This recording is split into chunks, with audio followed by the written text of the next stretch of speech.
should stop. Okay, All so right. hey, no, you're enjoying your M&M cookies. Right. So tell me, why did you choose M&M Bakery? Look, it's a great place, great food. Usually I come here more for lunch, but I got a sweet tooth as well, and this is, I think this kind of represents the core of our city. We talk a lot about how we're improving things, particularly in East Kansas City. A big part of it for me is, though, that we need to make sure that businesses who have been here for a long time have that same love, have that same attention from City Hall, have the same basic service type stuff that we do. So sitting here on the corner of 31st and Woodland, to me, is nothing better, because we're not talking about gentrifying an area and changing it. Instead, we're talking about actually supporting the businesses that have been here a long time and are loved by the community. How long has this been? Was this here when you were growing up? So, God, they have been here for a minute. I started coming when I moved back after law school. So when I was a kid, my mom didn't let me eat all the sweet stuff as much as I would have liked. But at least for the last decade, for me, I've been coming through. And it's been, been a good time. Fortunately, I haven't put on too many pounds, although campaigning does that to you. And particularly if you think about the 3rd District, we have Gates Barbecue, Arthur Bryant's, a whole bunch of stuff in the Northeast, M&M Bakery, a whole lot of good stuff, Ruby Jeans. They're healthy at least, but I can eat a lot during this campaign. Yeah. You've mentioned your mom. She's been kind of a constant figure on the campaign trail and, in your career. Tell me a little bit about your mom and her, influence on you over the years. Yeah, frankly, she is vastly more impressive than me or than most people I meet in a course of a day. She was born and raised Kansas City. Wasn't raised by either of her parents, really. When we say homeless, was truly homeless, bouncing house to house, as were her brothers. It was a different time in America, right? I mean, the welfare state wasn't quite what we saw it to be or what we see it to be today. So they were getting by. They were going hungry. They were the poor kids out of school, a bunch of poor kids. And so I've been impressed. She had her first child at 19, my oldest sister. And one of the more touching stories about that is she had a scholarship to go to Creighton University or UMKC, and she got pregnant. And whoever was kind of an older lady who told her, he said, "Baby, you can't go to college. You have a kid," right? And we talked in the years since. She's like, what life might have been like had she not. But she went ahead and stayed in Kansas City. She's been working every day of her life, pretty much from the time she could, and instilled in us a value in education. And it's something I've been going with ever since. And she still lives in the community, lives in the 3rd District, still struggles sometimes, but I'm glad to be a son who's in a position to help her out and help my sisters out whenever I can. And what does she think of you running for mayor? Well, she thinks it's kind of crazy. It's funny because to the extent I have humility, and I like to think I do, although it's not very humble to talk about it, but I get it from her. I do. It's weird. A lot of times in politics, people like seeing giant pictures of their faces. I hate it, right? I try not to see any billboard of myself or anything like that. And I think in many ways she's the same. She doesn't like the attention. I think she just respects the fact that I'm trying to do something that I think is important for the future of our city. I think she cares about our city a lot. She knew what it was like catching the bus all the time, trying to keep kids that ranged in age from like 7, 2, and 0, basically, getting the bus, making sure you're timed out. And I think she knows that I have a heart that cares for this community because I got it from her. And, I'm impressed by that. I'll say one other thing. I wasn't raised by a father, never met my father in my life. And so I think a lot of us who've been in that position see how much a community really matters to you. It really does take a village, and you see that all the time when the people who taught me things like how to read, how to coach, how to ride a bicycle were random people in our community sometimes. I don't call them random, they were more like family to me, but they weren't people that were in my nuclear family, and that's kind of what I want to do in leading and helping out in Kansas City. Was it hard for you growing up being from the 3rd District going to Barstow? Yeah, it was. Yeah, easily. I was living, remember at one point we're at 41st in Indiana.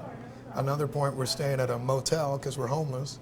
And then I'm going out to 115th and State Line. You're basically going to Leawood, Kansas, Hallbrook, which was quite fancy. It was a challenge. And for several years there, I did not fit in. And one little interesting story about that started at Barstow in the early 1990s. And you may remember Denzel Washington and Malcolm X came out and all that sort of stuff, and it started this resurgence kind of in Malcolm X attention and all of that. So my mother every day like had me wearing these Malcolm X t-shirts by any means necessary.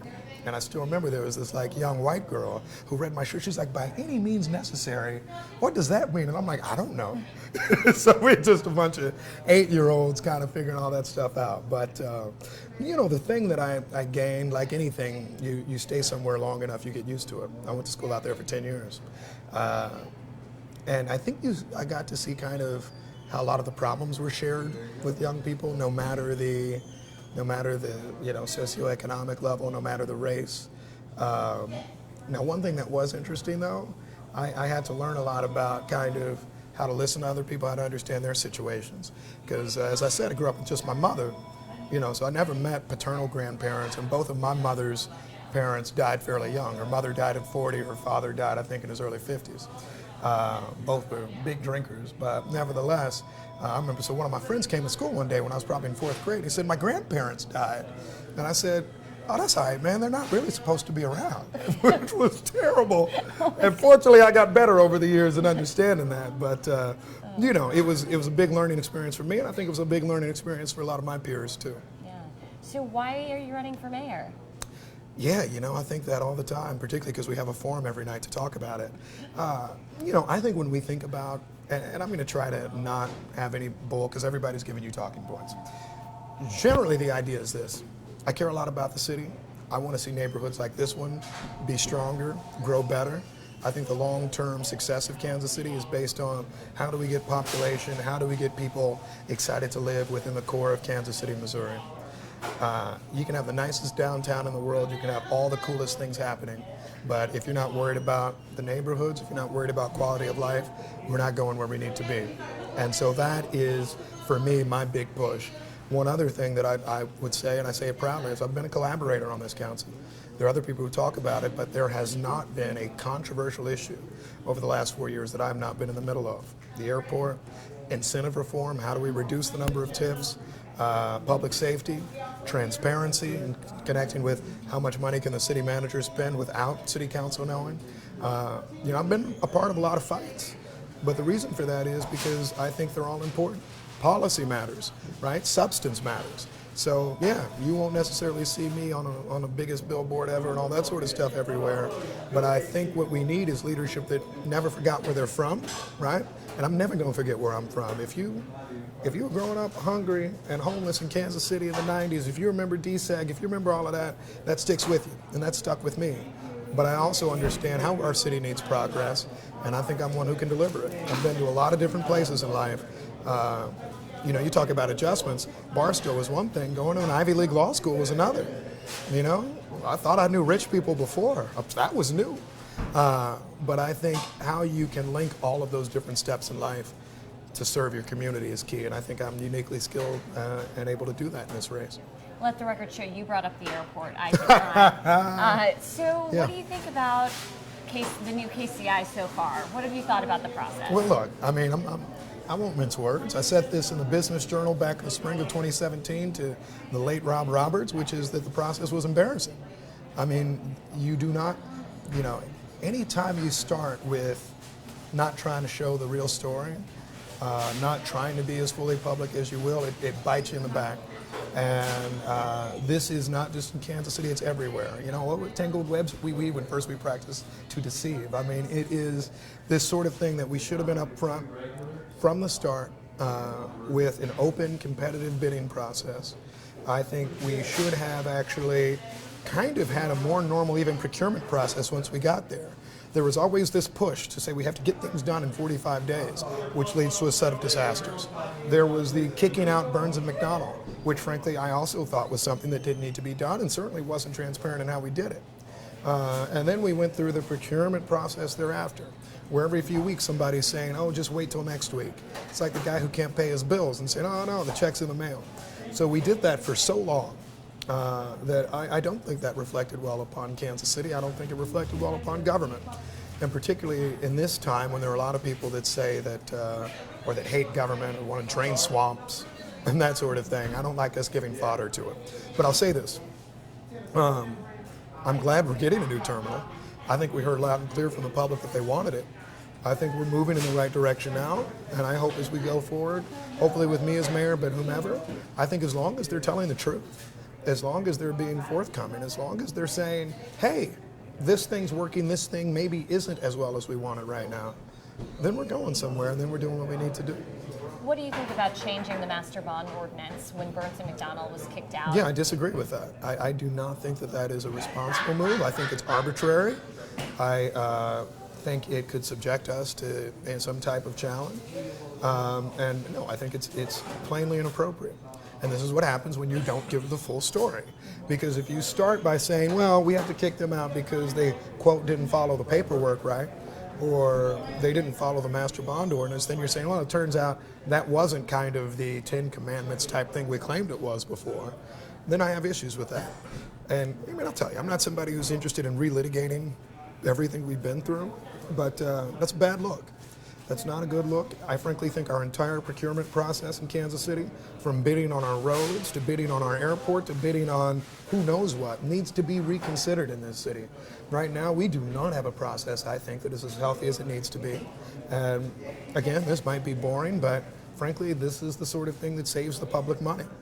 You know, the thing that I never liked about the airport project conversation was that we kept talking about it as if it was free, as if there's just a magic billion or now $2 billion that's going to come out of nowhere.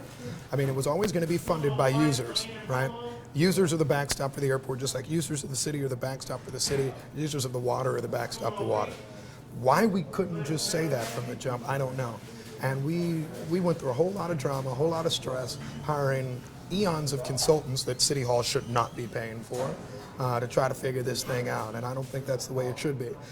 You look to your people in government to govern. That's why we have a city manager form of government. We're not looking for city staff to politic. And once we get too far down that path, we're going the wrong way. And I think we're exposing ourselves to a lot of challenges. And that happened too much on this project. So do you think you'll vote no in 2 weeks on the master bond change? I think I need to look at, first of all, we passed out a gaggle of ordinances, some of which actually seem to be in conflict with each other. There are different paths laid out. My clear and preferred path is to not see a modification of the master bond ordinance. I think that is not appropriate, and so I'll see if there's some way either through a floor amendment or through one of the ordinances that doesn't require that path that we can do that. Because frankly, I do think it's unfair. Again, I want the airport project to happen as soon as possible, but we also have brains, and we're also put into these positions to ask questions and to make sure we're being fair to Kansas City companies and Kansas Cityans and getting the best value possible. And I'm not going to stop doing that at any point of this project just because we want it. I mean, you know, $1 billion overrun starts with the first dollar. And so you need to make sure you're watching it every day, making sure we're being responsible along the way. Moving to another big infrastructure project, the streetcar. Yeah. What do you think about the extensions that are in the works right now? And what do you think you would do as mayor to maybe ensure that those happen? Or I guess let's start with, what do you think of the extensions? I support the extension. I think it's a good thing. I strongly dislike the way that we've done streetcar in this city. So we're here at 31st and Woodland, right? And I bet if I asked a whole bunch of people in here, what do you think about it? How often do you get to ride it? A lot of them would say, I've never ridden it, or we rarely do, and it's not something that seems like it's for us. Growing up in this city, and growing up, frankly, in entirely black communities and going to school in an almost entirely white environment, I think we should look to streetcar, we should look to public transportation fundamentally as to how does it bridge our divides, how does it link us better. We have not done that yet. And so while the north-south extension I think is good for business, I think it's good for the Main Street corridor, what I'd like to see in our next conversation about streetcar is how do you look to build a true citywide conversation to it? And I know our current mayor says, well, I tried to run a line east-west, but try again. I mean, to me, it's the most amazing thing. We try again for things we care about. A lot of people forget in 2004, buy-state tax to fund renovations at Arrowhead and Kauffman Stadium failed. It took 2006 for a vote of Jackson County to get it approved. Why? Because we cared enough about it, I guess, right? If you care about really linking public transit, then we need to care about it and how we link fixed transit as well as buses throughout our city and have them in a a transportation network that makes some level of sense. So somebody who's up the street at 31st and Prospect can say how they can link to the streetcar and get somewhere at a point south. How is it that somebody who's living over there can actually get to UMKC efficient? And what are we going to do long term to make sure that happens? So that's the conversation I want to have. Yeah, it's cool. I saw that they have a new Royals car today. One of your colleagues tweeted that out. That's neat, right? But long term for me, what's it doing to help the largest number of people? That's what we need to keep doing in government. And I'll say one other thing that I just disagree with entirely. Yeah, transit is economic development, I get that. But it also needs to be transit. We also need to think about how we're moving people. We also need to think about how we link people. The best economic development is a city that's connected. It's not a city where we say, well, we have a cool thing there and a cool thing there, and, that's what Kansas City is. Instead, it is that I feel like at 19th and Paseo, I'm as linked to cool things or important things as somebody who's off of Van Brunt, as somebody who's on Vivian Road, and as somebody who's living at 50th and Main. And that's my long-term view on streetcar. Well, a lot of people talk about the airport and streetcar. The thing that's dominating conversation right now is potholes. Yeah. It's our favorite topic. Yeah. We even, I think, one day as a story, took various objects and put them in potholes to see, how big is this pothole? So my first question, are you willing to go get in potholes to, show how large they are? What would be your infrastructure priorities as mayor? So, the potholes are embarrassing. I'm using that word too much, but here's the problem. We went to the voters and said, with the GO bonds, and they approved it in flying numbers. But we said, hey, we're going to help reinvest in road reconstruction, real reconstruction. And so roads don't fail. The real problem with all these potholes isn't just the weather, it's the fact that the roads get surfaced over all the time, and then they're fundamentally crumbling underneath. That's why if you drove on certain streets, you saw the curb falling in, you see such deep potholes. And that's why, frankly, the fillers we have are probably inadequate for us long term. So the first thing we need to do is stick to our promises. We're spending millions of dollars, and it was a vote by council to help support, frankly, I think some new road projects in far-flung parts of the city. That is not right, and that is not what we promised. Now, the way they got past us, and my failure as a legislator, we said you cannot spend GO bond funds on new roads. But now they're saying, well, we're not spending it on new roads, we're spending it on expanding these country roads in other parts of the city. Creative, tricky, but not what we were expecting. What we were saying is, how can we make it so Warnell isn't raggedy all the time?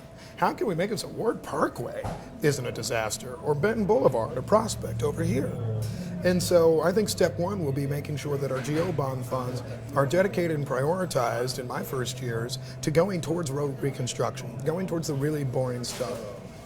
It's not fixing fountains. It's not throwing money into 18th and Vine. It's not doing some of the other stuff that we've chosen to do. It's instead saying, let's actually do what we had promised and pledged to do before. What's the project, or what are some of the projects you're talking about in terms of expanding roads that we're throwing millions of dollars at? I think we did some work on Maple Woods Parkway. I'm trying to think where else. If I had my trusty list, I could see it. We did an expansion along 135th Street in South Kansas City, and they have a road with two beautiful sidewalks on both sides, and it's wide and all of that. But I think when you look at some of the crumbling road infrastructure that Kansas Cityans were really looking for, even in that part of the city, they said they wanted to make sure that there aren't terrible potholes up and down Warnell or Holmes or State Line. And I don't know if we've solved that one yet. Yeah. So more about reconstruction rather than resurfacing roads. We need to fundamentally invest in reconstruction. Let me tell you a problem with our expenditures. Last year, and I opposed this, even though it was in my own district, the city put in roughly $3.5 million of our GO bond funds for the east side of Kansas City, where we're sitting right now. $3.5 million to support the Beacon Hill development. If you haven't been to Beacon Hill, it is where 71 intersects with Truce. Beautiful set of homes, roughly in a price range from $500,000 to up to $650,000, $700,000. Right? We most people in the 3rd District can't afford that. Most people in Kansas City, Missouri I can't afford to that. live in Beacon Hill. Right. And my thing is, why are we putting $3.5 million more into that when we have other clear infrastructure needs right now that touch more people every day? And particularly, we're in that development, we're giving these extensively long property tax breaks, and we're doing any number of things. That's not what voters voted on. That's not what people wanted. And I think we need to be clear and intentional about it's road reconstruction, it's addressing crumbling edifices throughout our city, it's actually taking care of deferred maintenance in Kansas City, not building up new maintenance in Kansas City. So Beacon Hill might not be listed in the affordable housing category. That's right. Affordable housing has been an issue that you have kind of spearheaded on the council. Yes, ma'am. What would be, first of all, I guess, tell me about the work you've done so far, and then we'll go into kind of what your vision would be as mayor for affordable housing. Well, you know, one of the funniest things of when you run for office, right? Everybody says, y'all ain't done nothing, right? And while I don't know if we've done enough, we have made some clear and important generational changes in how the city thinks about housing. Step one, we have passed a housing trust fund ordinance. The idea of that is to make sure that we're investing in more, not just minor home repair, but major home repair. If you've got a house down the street, let's say you're living at 31st and Mongol, right? And you have a home that's 80, 90, 100 years old, right? Most repairs of any significance aren't $1,000. You have to fund a new roof. You need to actually take care of siding entirely. You have crumbling stairs. You have serious issues. That fund will be able to do more of the $10,000, $20,000 repairs that I think is going to be key to keeping up our housing stock in East Kansas City.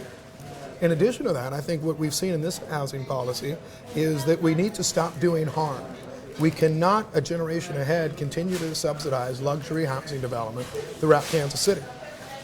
I've been a key advocate, and they've all been ordinances that I introduced that required an affordable set-aside in new development that's receiving an incentive in Kansas City. Now, I get a pushback sometimes when people say, well, folks still can't afford that. That's true. But my view is actually, hopefully people wean themselves off of those incentives. There is no reason that a multifamily development right now on the Country Club Plaza, right, that's charging rents in excess of $1,200, $1,300 should be receiving incentives. They should not be receiving tax breaks. They should not be receiving direct subsidies from the taxpayers. Now, we signed a deal in 2004 and 5 with Cordish, so the lights continue to be a thing. I know I have some colleagues who talk about it. We have old contracts on that. I think what we need to make sure we do is never to enter into agreements that are that loose again. And I think more to the point, make sure that we are requiring affordable housing to be built within those units. And then even more to the point, make sure that we're reducing the amount of incentivizing that we're doing in developed parts of the area and looking to do more key and impactful work in aging parts of Kansas City. I think those have been key. And one final point that I've done so far, although there are lots of ordinances, we've given more protections to survivors of domestic violence. We've given more protections to people that have sources of income that sometimes they're discriminated against, such as Section 8 vouchers. We've created more pathways for people to move from renting to home ownership, because particularly in older and poorer communities, you have lots of people that are paying $700 a month right now in rent when they would have a $500 a month mortgage. And then I think we're looking at zoning in a different way. We continue to have zoning that reflects World War II, post-World War II, kind of segregation era patterns in how we do our development in this city. Long setbacks, right? Spaces between houses. There's a reason you usually don't see row houses in Kansas City. There's a reason you're not seeing density the way it needs to be. And there's a reason that people can't rebuild on small lots. And that's because our housing policy reflects more the 1950s and late 1940s than it does the 2010s or the 2020s. And so I'm looking to change that too. I visited the Civil Rights Museum in Birmingham last year.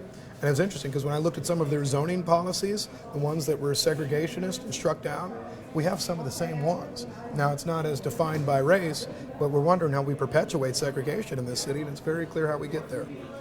You mentioned 3 Light. Yes, Tell ma'am. me about your vote on 3 Light and why you voted the way you did. Yeah, I do not support the project, but I'm not embarrassed by this. We signed a contract. The city signed a contract. We have lived by that contract for any number of years.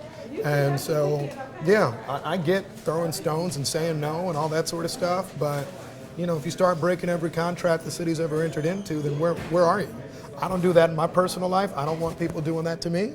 And so I hope that the city doesn't do it to them. If we did that, then why did we just spend a year or two negotiating the airport contract, right? If tomorrow somebody can say, well, let's break that one, or says, let's break whatever. The city, Mayor Barnes, the council at the time, entered into an obligation. I think they gave away the farm. I think they gave away too much. But at the same time, that was a deal that was struck. My job right now, today, and my job as mayor will be to make sure we're striking better deals, to make sure that we're actually negotiating always with the best interests of Kansas Cityans at heart, and not just looking to demagogue on issues where we know legally we have to continue to actually abide by the duties that we've already obligated ourselves to. I did not vote in support of that project in any way because I like it, because I think it's cool, because the developers donated to me. They haven't donated to me in this campaign. I did it because we actually entered into a contract. And you know what? If you're not a person of your word, then you start to have real issues. I'm always going to be a person of my word in this job, no matter what. And I think we need to live by our bargains. So as mayor, what would be your next steps on affordable housing? Finding a way to fund our Affordable Housing Trust Fund. So we have a $75 million, I'll be long-winded so you can eat. Yeah, go ahead. The crumbs are going to be all over it too. $75 million trust fund. And people say, well, where are you going to get that money from? Now, those who choose to demagogue say, well, you can pull it out of the economic development we've already entered into contracts for. Okay, and then get sued and then have to not use it. But I think the place we could really use it, right now we get $8 million a year from the federal government in connection with housing policy. $8 million a year. What are we spending it on? This year, our housing department has proposed $800,000 be spent on parking lots in the 3rd district, the inner city. Now, my view is we got a whole lot of housing needs in the 3rd district, whole lot of housing needs.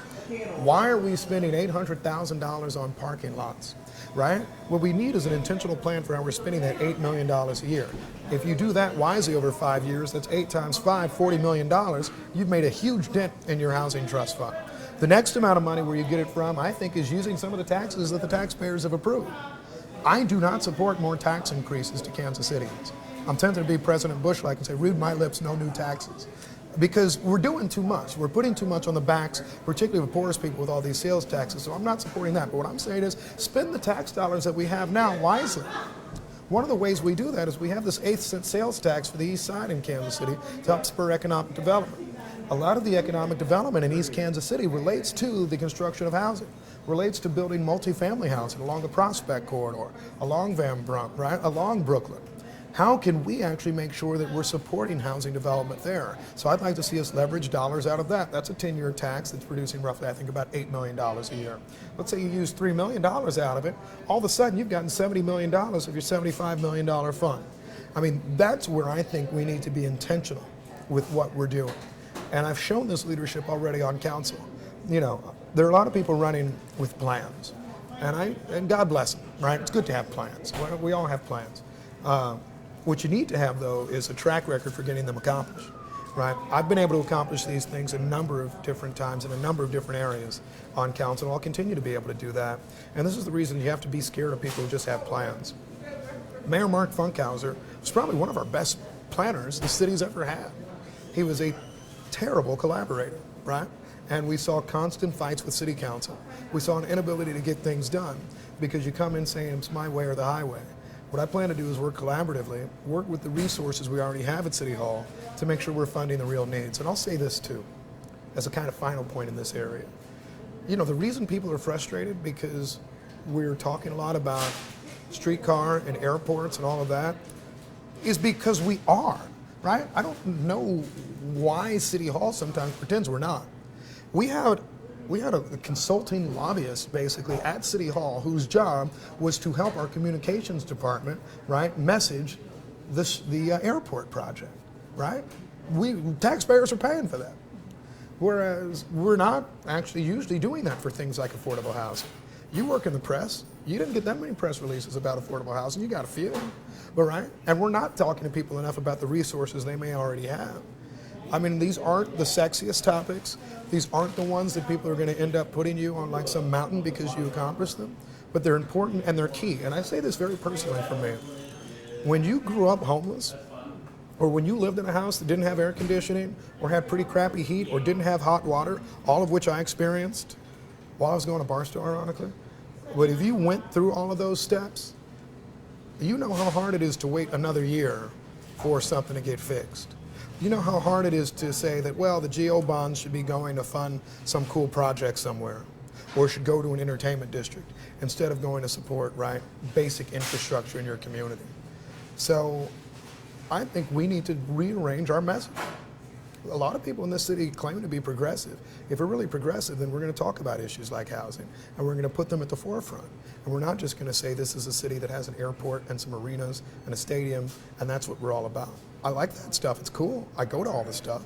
I fly. But I also know I want to make sure that the kid that's growing up like me right now, that's 12 years old, right? And we are trying to build a strong man out of, or a strong woman out of, right? Actually has good housing to live in, quality housing, a safe neighborhood. That's what my focus will always be. You are the second person to bring up the specter of Funkhauser. Yeah. Scott Wagner mentioned him too as Right. Someone who had a lot of great ideas but Yeah. couldn't make them happen. So switching now to our current mayor, how do you think that you would be a different mayor than Mayor Sly James? Let me start with this. I respect the hell out of Sly. He's had an impressive career. The first black partner in one of this city's oldest and greatest law firms. That's something I'm very impressed by.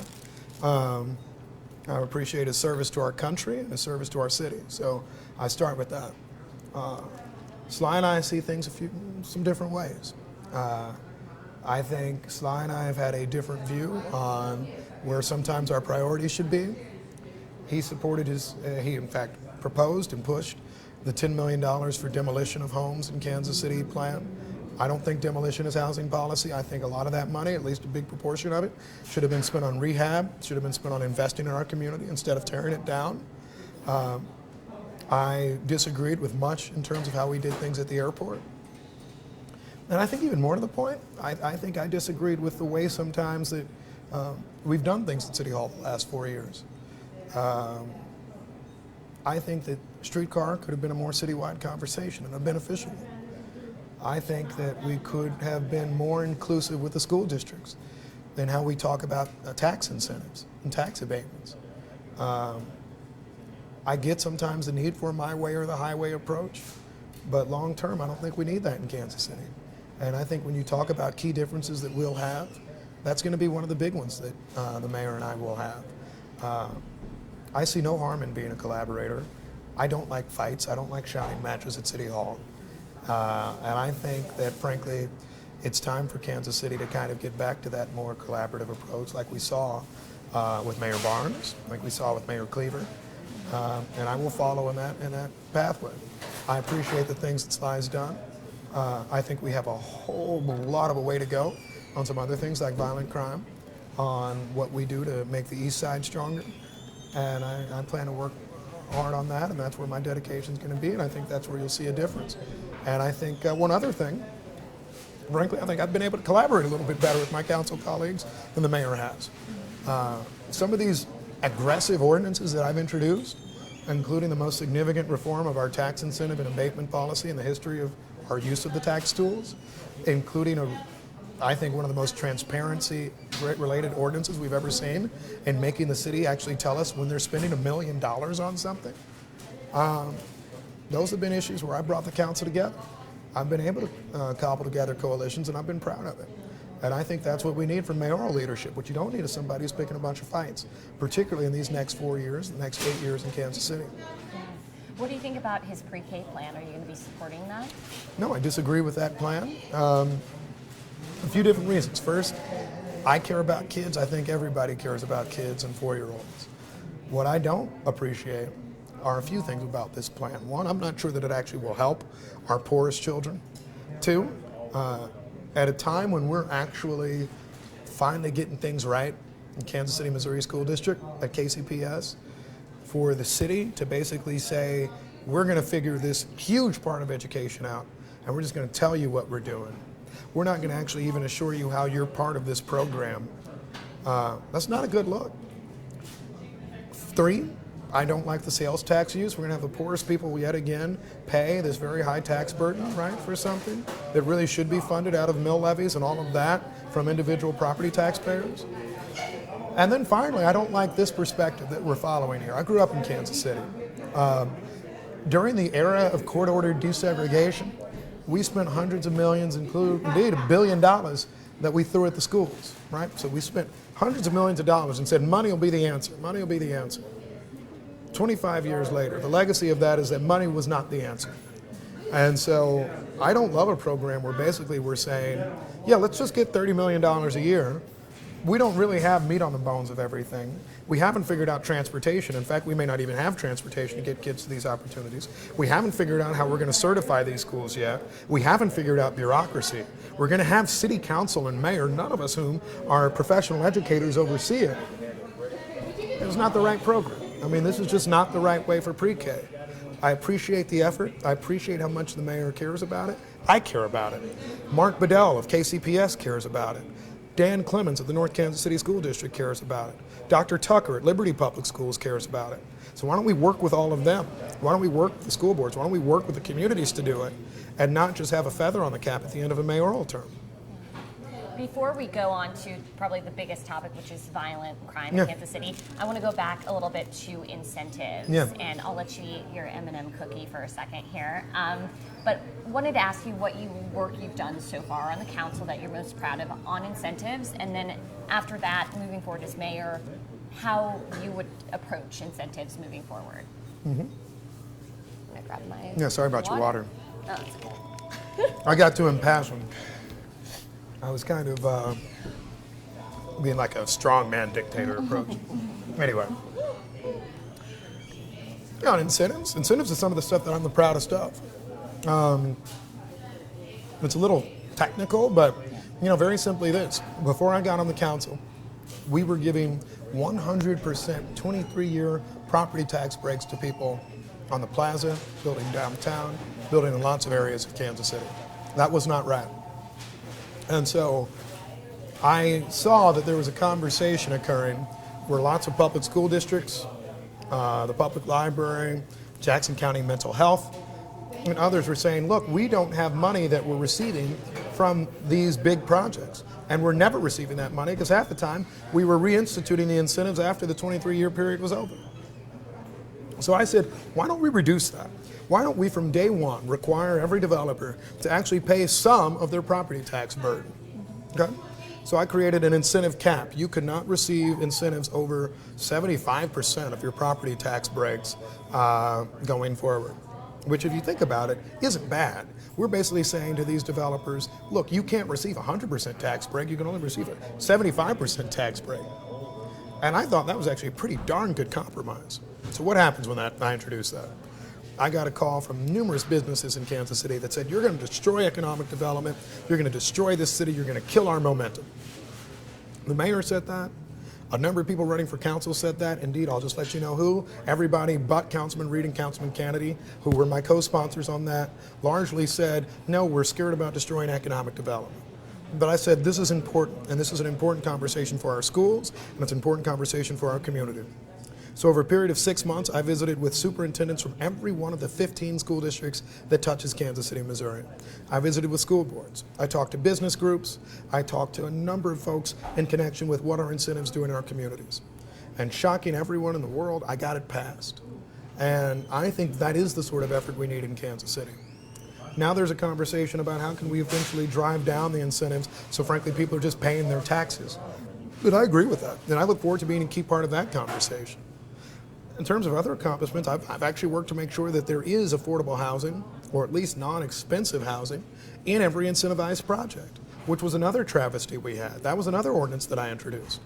I made sure that there's actually a plan for when we're using incentives, right? And a plan when we're using incentives that's actually tied to the construction of affordable housing and the creation of working class jobs in Kansas City. And making sure that we're not just shifting jobs around from different parts of Kansas City. Half the time we were giving incentives to projects where there was an office building downtown that would move its workers to the plaza. How backwards is that? We had people leaving a taxpayer incentivized building downtown and going to the plaza thereafter. So I have an incredible track record, having introduced 10 ordinances that I wrote in connection with housing, having introduced probably 5 to 6 ordinances on incentive reform, and I'm going to keep doing that. And I think if you're looking for leadership on this, the real question of leadership with incentives is not if you said no, right? And we have several Dr. No's in the race, and God bless them. But if you're just saying no all the time, you're not actually making anything good. right?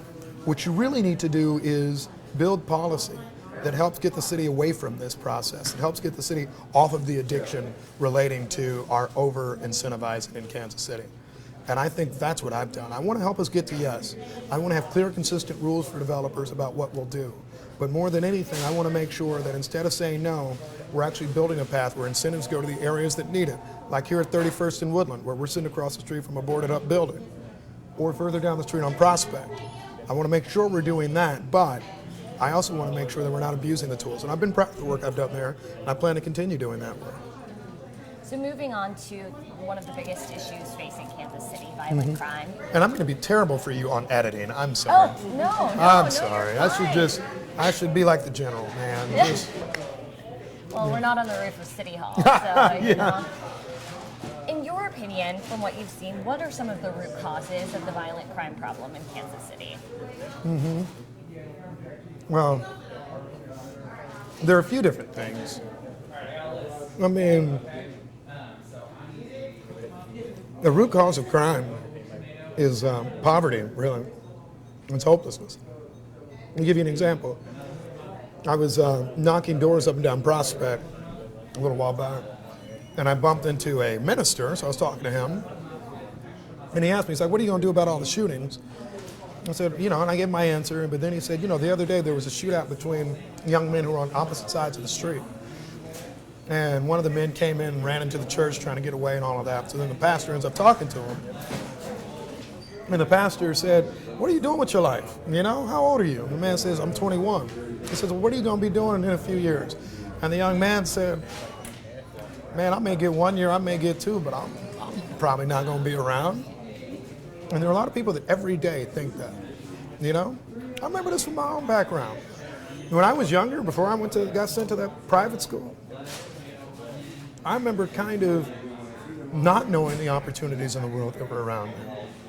Not knowing that what I could do, not ever having anybody say the sky is the limit for you. And we have a lot of that in Kansas City. There are a lot of people that don't know what is after something. That's why if you talk about probably one of my biggest disagreements with how we have seen things in this last administration versus what I want to see in the future, our whole conversation about millennials or people in Gen Zero and all of that has often been about how do we get the cool Northwestern grad to want to be able to move to Kansas City. It's not enough about how do we get that 22-year-old, that 25-year-old that's in Kansas City today, how do we integrate them into our economy? How do we better integrate them into the future of Kansas City? And that to me is key. So yeah, poverty is the root cause, and I think a lack of hope is. Now, I'll say this and just anticipate your next question. While I think those are important, while we need to continue to address them, I'm not going to go to some young man's funeral, as I've done this year, and just tell the mother, well, we're working on poverty long term, so a generation from now, everything's going to be great. Right? That's insulting.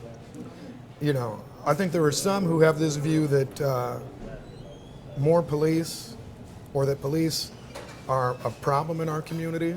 I'm not one of those people. I think that our neighborhoods want neighborhood connections with police. I think our neighborhoods want to see presence, positive presence. But I think they want to see that interaction. I think people want to see the social workers at the police station, which is something that I helped get passed. Everybody's taking credit for it because we all voted on it, but I wrote a story about it in the Star a year before it got passed.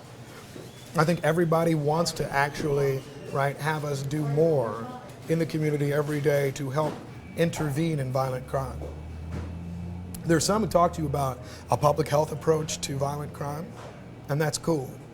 But the first step to a good public health approach, whether it be an epidemic, whether it be suicides, whether it be homicides, is intervention, right? You put a barrier on a bridge so people don't jump off of it, right? You tell people to use condoms so they're not passing a sexually transmitted disease. We need to continue to have that intervention step. And that intervention step are the social workers at the police department. It's having a good presence in policing in Kansas City, good neighborhood presence with policing. And frankly, I think it's making sure that people are in our communities and know that we care about them. So those are some of, I think, the short-term intervention type things. Once you got into office, if you were mayor, would you then just focus on increasing the number of social workers, or what would be some of the early steps that you would take? Yeah. early step I would take is actually step one, and I said this already.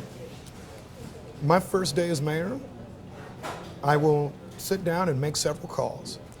Chief of police, the superintendent of schools in every school district in Kansas City, Missouri, and probably leadership at every one of our hospitals. And the reason for that is for me to see, all right, what is it that we need to do? What is it that we need to do to help? And I'm going to listen. What I don't like in the public safety conversation is that all of us go from forum to forum. We're going to have another one tonight, and we're saying, I'm going to do this, I'm going to get in, this is the change that I'm making. How do you know, right? I'm not a policeman. I'm not a gangster, right? I don't actually know everything about violent crime, so I need to make sure I'm listening to people first. So that's really my first step. In terms of next steps, what would I propose? I would propose that we finally adequately fund police, but fund them and work with them in a way, including with working with the Board of Police Commissioners, that prioritizes where we're deploying them. Right now this year, our planned expenditures in the Patrol Bureau, i.e. the cops that you see walking around all the time, and the Administrative Bureau, i.e. the cops you never see that are largely downtown, are shockingly close. Right? That's got to change. We can't have huge expenditures in central administration. We can't have, right, so much focus in the bureaucracy of the organization. We need to have focus in what they're doing every day. So as a member of the Board of Police Commissioners, as mayor, that would be one of my first key steps. I think I would be working with council to make sure we're identifying new funds. And even the social worker program is funded, at least temporarily, in part by a grant from the Hall Family Foundation. While that's neat, grants run out. What are we going to do to make sure this is a sustained and valued program? And so, yeah, that's, I think, what I'm clearly going to do. And then one final point on that, what can we do to actually work with school districts? Many of them have their own security officers. But when you think about things like the tragedy recently at Central High School, we need to make sure that that intervention step is funded within our school environments, and not just in KCPS, but in Center, in Grandview, and Hickman Mills, and every district in Kansas City. And I'll be working with our superintendents to do that. I'm going to check my trusty list here to see how much I've gotten through. I typed up my little questions. Okay, we've gotten through a lot, Quinton. We've gotten through a lot. Okay. You want to be on TV? Come on in, say hi. Okay, here, come between us. No, I'm just going. What's your name? Dakota. Nicole? Dakota. Oh, okay. Good to meet you. How old are you? 9. You're 9? Where do you go to school? I go to school at Ingles. Yeah, Engels. I know Engels. Okay. Good, good. And then your mama has you out for a good lunch? Yeah. Okay. Well, good. So here, you want a picture of her? Do you want a picture of her? Well, yeah, go ahead. So Kat, she's a big fancy lady on TV. Oh, she is? She's on TV every night, so she can tell you all about that stuff. Okay. I've seen you on the news. You see me on the news? Uh-oh. I know. That's good. Well, go ahead and smile. Your mama's looking at you now. Okay. Good. Well, good to talk to you. All right. Well, so keep having fun in school. You have fun there? Yeah. Okay, good. I'm Quinton. Nice to meet you, okay? Okay. It's good to meet you. Are you going to run for mayor one day? Huh? You want to be president or mayor? What do you want to do? I know. We always get that answer now. What do you want to do when you grow up? I want to be a gymnastics star. Oh, okay. Well, keep up the good work, all right? Okay. All right, good to see you. Good to Here, meet I want to make you. sure you get in line. Thank you. No. Oh my gosh, this place is so busy. It is, see? It's Yeah, unbelievable. exactly. Oh, and it's just going to get heavier as the day goes on. Don't you even worry. Oh my gosh. Okay, so one other thing I wanted to talk Yes, to you about. sorry. This is less. Yeah, let me No, get no, you. no. Hopefully that was But fun. I hope you can use that. that. Was fun. No, that was so fun. Less lighthearted. Yeah. Tougher question for you. What have you learned since the arrest? Gosh, a lot. And I think probably the most important thing that I have learned since then is the difference in resources that you have, and what that means in, I think, our criminal justice system. I'm represented by counsel. We filed an 18-page motion to dismiss. I expect us to be successful, and for a few $1,000s and a few other things, right, my life kept moving, right? Didn't impact my job, didn't impact a lot of my other things, didn't impact my driving ability, all that sort of stuff. But there are people every day who are going through our municipal justice systems and don't have that opportunity. And particularly, not necessarily in Kansas City, but in towns like Lawrence or in suburban communities, where you don't have legal aid present in many cases, where you don't actually have the same number of lawyers, and frankly, where you have prosecutors that I don't think are as sympathetic to how much poverty has to relate to a number of those different issues. So probably one of the biggest things, and I've thought about this a lot because I've had a lot of time to think about it, is what can we do to make sure that when we talk criminal justice reform, it's not just at the federal level, it's not just even at the state level, but it's in municipal court or municipal justice system. The everyday people that become a part of it, the everyday people that will have viable defenses like I do, but who don't have the resources to litigate them, and who either take plea deals when they shouldn't, right? Or just try to get things taken care of because they can't afford a different way. As I've told others, I guess not you, and it was a fascinating conversation because my lawyer related to me, and I guess the prosecutor and my lawyer were talking. They're like, you know, he can take a plea deal and it's just all done with, right? And I'm like, why would I do that if I don't think I actually did something wrong? And so I shudder to think how many people every day do that, right? And how that impacts them, and how that impacts them the next time, or the next time, or how the 19-year-old who's on a very long probation, right, is around some people with marijuana, and the next thing you know that he's in the system for a longer time and dealing with bigger offenses and has fines he can't pay and is missing work, and we create more issues. So, yeah, I've learned a lot. I've also learned, I think, about our community. You know, I've had an outstanding relationship with law enforcement here in Kansas City from the time I got elected, and a lot of them reached out to me after that incident and said, we know who you are, right? We know what you stand for, and we're still with you and we support you. And that's been impressive and touching. We have an outstanding community. I think everybody understands the nature of the situation. I'm still happy with the choice I made not to drive 40 miles and 40 minutes late at night, even after only a few drinks. I think I'll get too lawyerly on you, but I think the overwhelming weight of case law will lead to a dismissal. I would have hoped that we had it sooner, and I think I've learned that, you know, maybe it's just something you learn, but these things take time. You know, I would have liked to have it all resolved literally months ago, but I guess I haven't had the power to do that. We've seen another motion to continue in this case filed by the prosecution, which is disappointing to me, but I guess that's the nature of this business. So, you know, it's taught me a lot about justice. It's taught me a lot about my community. It's taught me something about myself. You know, particularly as a black politician, I didn't want to grow up ever thinking I'd see my mugshot on the news. But, you know, I think as much as anything, you learn a lot from it, and people learn a lot from how you weather challenges in life. You know, I've always been a man of faith and somebody who believes in what I'm doing. That's why I'm still in this race, as opposed to running for city council again. And, you know, I'll keep on pushing with that. Is there anything I didn't ask you that you wanted to add? Well, I do know that if ever you ever have an issue, you have to give your first interview to Kat Reed. So I'll continue to do that. But, tell the killer I say hi too. But nevertheless, you know, I think there is one question. Because it's kind of like, what is Kansas City in 10 years? What's my vision of Kansas City in 10 years? And mine is one where we have more density, more people that are actually moving back into the east side of Kansas City. I think it's one where we're working collaboratively with the schools, where you're not having a conversation with people about how they need to get out of Kansas City. And importantly, I think it's one that's not in the top 10 most dangerous cities list. If we would have done all those things, I'd be happy. I don't need a thing named after me. I don't need a big ticket project. What I want to see is a city that where quality of life is cool.